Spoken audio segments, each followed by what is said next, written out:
Thanks for joining us online right now. Joined here by our panel, we have Christy Van Dorn, the Assistant Superintendent of Supervision and Instruction at Deer Creek Public Schools. Thanks for being here, Christy. Also, Jason Mackey, the principal of Crescent High School. Good to see you, Jason. And State Senator Ali Seifert of Claremore, who wrote the bell-to-bell no-cell bill, which we've been talking about over on Oklahoma Chronicle. Continuing that conversation now, the educators are saying that they want this to become a more permanent thing, that having the actual law behind it really makes it easier for them to enforce with their parents and their students. The way that the bill was written is just 1 year, correct? Is there any way to make this, or an effort to make this a longer thing? Well, I'm trying not to smile from ear to ear because, yes, that was my original intent. I had to work really hard. It passed by one vote in the legislature for 1 year. So why did this, especially when we're hearing this sort of feedback, why was it so hard? Why was it such a nail biter? You know, I think probably it had to deal with maybe some local control concerns that I heard from members in the legislature. And Sure. So my compromise, if you look back on this bill, Senate Bill 139, it went through about 6 different versions in order to get this passed. So I did everything that I could to get it passed this year. And so I said, okay, let's do the hardest thing that we can. Let's commit to bell for 1 year. You guys be with me on this, mostly so you can listen to me stop talking about it, and then let's reassess. And so I've been really intentional in summer and fall to just kind of receive information and hear the feedback, and I have heard it first from these two right here that they'd like to see it extended. So I think that's something that I'll be talking a lot this fall, because the feedback has been even beyond what I could have expected when I knew it was the right thing. I'm curious if you've heard from any of your colleagues who voted against this. No, but I guess I could send them, some articles and say, like, I told you so, but maybe that might not be helpful. I don't know. But no, they were really, really great. And I think being in the legislature is difficult because you each bring your own experience. And so it's incumbent on me to then convince them and work hard. And so I wouldn't change a thing. Christy, we were talking, and when we had your superintendent there in Deer Creek, Jason, he was talking about the real challenge of cell phones being the fact that this is not a school-issued device. Right. These kids, if they're not using the cell phone for the day at school, awesome. But the second they're leaving school, they're probably firing that thing up, and then they're probably going to overuse it just like their parents do at home. Sure. And so is that a concern, and how do you think we even begin to address something like that? Sure. Yeah, we are still seeing issues with that. It has definitely gotten better during the school day for sure, and we've been pleasantly surprised. We were a little nervous too when we heard this might be coming down the pike and how this was all going to play out, and it has been great. But you're right. The kids are firing up those devices as soon as they walk out. So we've got to try to look at what more we can do in the evenings. Our parents, we formed a group of stakeholders, kind of a task force a year ago actually, to talk about this issue, to look at our own local policy to see what more we can do as a school district, but also what more can we do as a community. And our parents overwhelmingly said, we feel pressure to buy these devices for our kids. It's what everybody else is doing.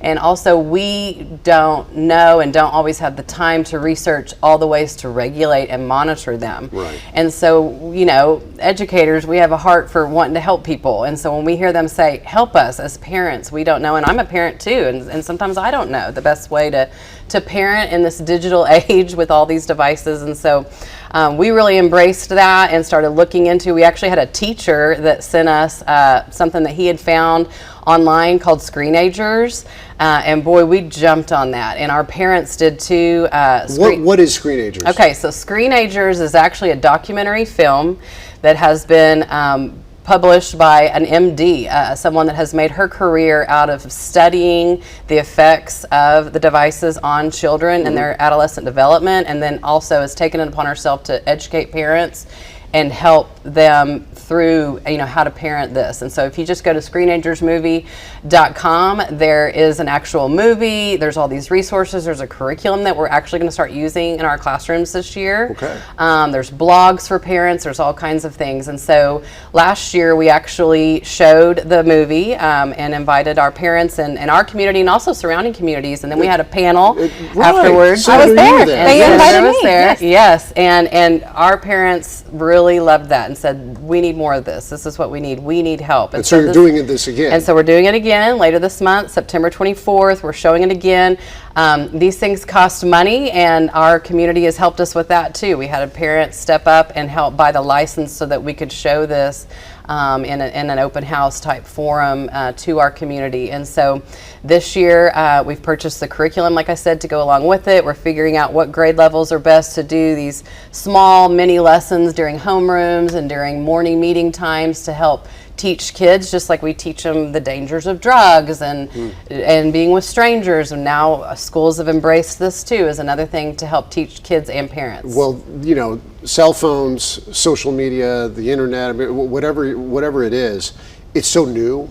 And I think it's natural that we struggle sometimes to figure out exactly how to handle it. Maybe Right. we take too much in and then have to figure out what we need to let go of and get back. In fact, Jason, I know we were talking about what you guys are doing in Crescent with, you said there's a real concerted effort this year, maybe to pick up a little bit more pen and paper and start doing work and your writing skills and stuff like that. Yeah, that was one of the challenges and one of the pushes that I gave towards the teachers at the beginning of the year was when the kids have the opportunity to write, have them write.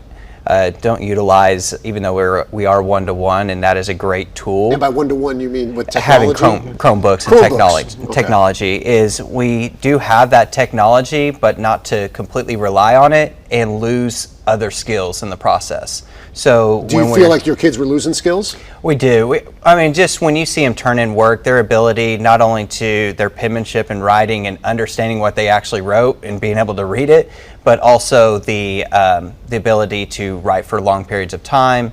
That skill that students were losing, and so we're making an effort to bring back just note-taking, essay writing. Also, it goes along with how do we navigate AI as well. So, but like anything, it's just a tool. You don't want to go too far one way or the other. We use textbooks, we use Chromebooks, and we use notebooks. So that's a well-rounded educational process at our school. Right. Well-rounded is probably the best way to go. And Senator, we talked about obviously the thought about making this bill a more permanent one, the cell phone law in schools. What else are you working on right now? Because there's been so much education legislation. Some our educators like, maybe some the educators don't like so much that is passed. And do you know what is coming down for this next session? Well, we didn't plan this, but I have legislation that I'm working on for each of the issues that you both brought up. I have been working on some social media restrictions. I think as maybe one of the youngest members of the legislature, I have a really unique perspective. I remember social media before it was incredibly addictive, where you could scroll and you followed your friends, and then when you were caught up, it said you're done, and you could get off. Right now we have limitless scroll. I actually remember that when it would say you're done. You're finished. Yeah. I do remember that. Go back to your life. You're done. We don't do that anymore. Limitless scroll. They're adding, retargeting ads. We obviously know there are significant issues with some of the content and with adults being inappropriate with children. And so I'm looking at that, really trying to tackle that in a way that I think is geared towards minors. But then also the feedback I heard on running the cell phone bill was a little bit of concern from parents all across the state in the use of technology in classrooms.